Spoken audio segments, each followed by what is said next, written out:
Now, Channel 3 Eyewitness News begins with breaking news. We are following breaking news tonight. The Memphis Police Department released video of the moments Tyre Nichols was pulled over, chased, then arrested.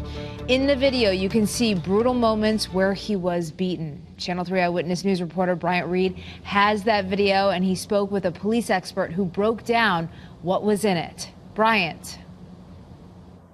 Yeah, Stephanie, simply put, our police expert tells us that there was no need for the excessive use of force on Tyre Nichols once he was restrained with his hands behind his back. Although you can't see that they're handcuffed, once again, he says that there was no need for what happened in that video. Now, before we show you, we do want to warn you that this video is violent, it is disturbing, and extremely difficult to watch.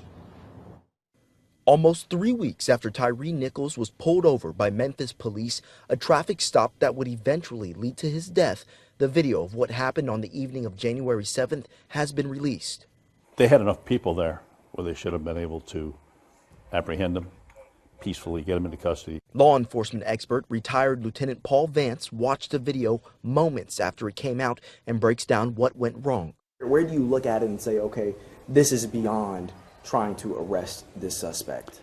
It's hard to see with the darkness, but you know, when they caught up to the individual, okay, you want to get him on the ground and you want to get him under control, and that's it. You want to hold him on the ground and get him under control, and certainly you hear him say, "Give me your hands, give me your hands," and obviously that's what you want to do. So from that perspective, they're doing the right thing, but they were unable to cuff him for some reason. I can't see why.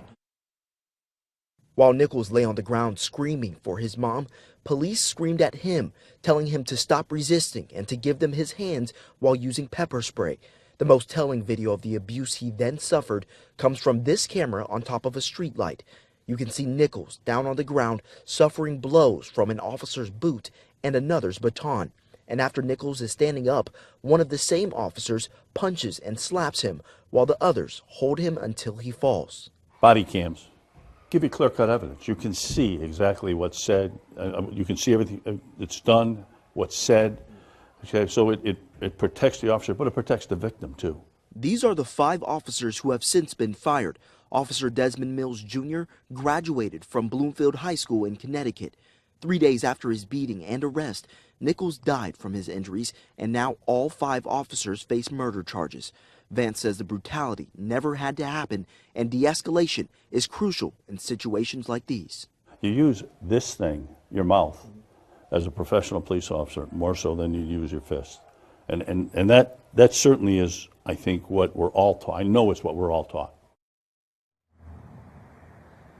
And part of that video is that when Nichols is on the ground being treated by medics, you can hear the officers in the background still on body camera talking about what just happened and almost going over it in a sort of, I hate to say it, a joyful way is how it seemed that they were describing these moments and this terrible thing that just happened. Now, from here on out, Vance says that this department of the Memphis Police will be put under a microscope to see how they are both taught and use excessive force in extreme situations. But I think we can all come to the conclusion that this video was extremely, very, very hard to watch, and everybody is thinking about the Nichols family at this time.